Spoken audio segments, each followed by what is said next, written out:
नमस्कार दोस्तों, निराला कंस्ट्रक्शन के एक और नए वीडियो में आप सभी का बहुत बहुत स्वागत है। दोस्तों, आज के इस वीडियो में मैं आप लोग को एक बन रहे घर के लिए किए जा रहे फुटिंग का काम को दिखाना चाहता हूं। जैसा कि आपको पता है कि घर बनाने में पहले घर का जो फुटिंग है उसके लिए खुदाई किया जाता है, फिर पीसीसी किया जाता है, उसके बाद फिर फुटिंग का काम होता है, उसके बाद फिर कॉलम बॉन्ड होता है। सारा चीज़ मैं आपको प्रोसेस बताने वाला हूँ। जैसा कि आपको पता है कि कॉलम लेआउट के बाद आपको इसका खुदाई करवाना होता है। ये डिपेंड करता है कि किस साइज़ का आपका फुटिंग है। जैसे यहाँ पे 4 फीट बाई 4 फीट का फुटिंग है, उसके लिए 4.5 फीट बाई 4.5 फीट का यहाँ पे जो गड्ढा है वो खोदा गया है और इसका हाइट भी 4 फीट रखा गया है, मतलब इसका गहराई भी 4 फीट रखा गया है।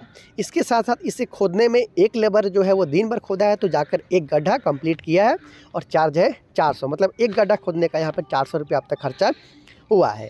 इसके बाद आपको नीचे में ब्रिक सोलिंग करने के बाद कुछ 1 से 1.5 इंच के आसपास का यहाँ पे देख रहे हो कि पीसीसी किया गया है। आपको 2 इंच के आसपास में इसका पीसीसी करवाना चाहिए। फिर इसके बाद में जैसे ही पीसीसी का काम कंप्लीट हो जाता है तो फिर आपको इसमें मार्कआउट करना पड़ता है, मार्किंग करना पड़ता है। देख सकते हो जिस तरीके से ये धागा लगाया गया है, जहाँ पे भी आपका कॉलम का जो सही जगह है, अगर आप सेंटर लाइन ले रहे हो तो सेंटर लाइन लेते हुए कुछ इस तरीक़े से आपको मार्किंग कर लेना है ताकि सही जगह पे आपका कॉलम है वो फिक्स हो सके। तो पहला स्टेप मैंने बताया आपको मार्किंग, उसके बाद फिर गड्ढा, उसके बाद फिर आपको करवा लेना है पीसीसी।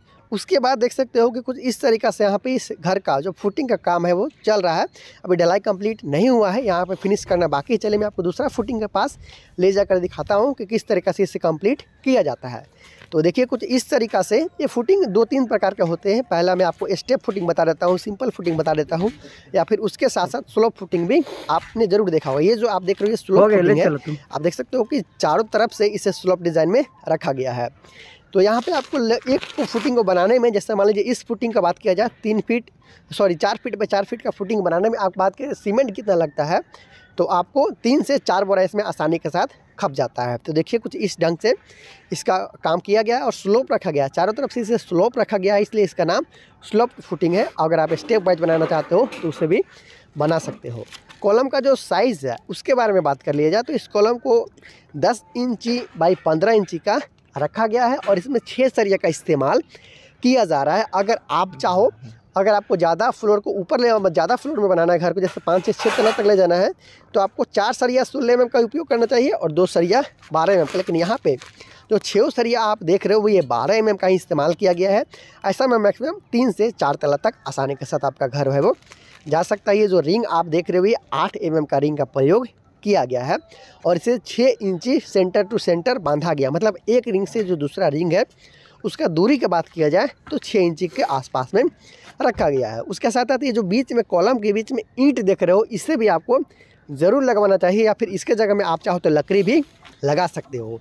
क्या इसका फ़ायदा है मैं आपको नज़दीक ले जाकर चलता हूँ और बताता हूँ। चलिए मैं अंदर जाने का कोशिश करता हूँ। तो आइए अंदर आइए और देख सकते हो कुछ इस तरीके से बीच में जब आप कॉलम का कास्टिंग आपका कंप्लीट होने वाला होता है या फिर फुटिंग का काम कंप्लीट होने वाला होता है, तो इस तरीके से एक ढीला ईंट वहाँ पे आपको दे देना है कुछ इस तरीक़ा से, और ढलाई के 1 से 2 दिन के बाद आपको इसे निकाल देना है। इसमें जो गड्ढा हो जाएगा इसका यूज़ समझिए, वो तो सिर्फ गड्ढा करने के लिए था, ईंट या फिर लकड़ी।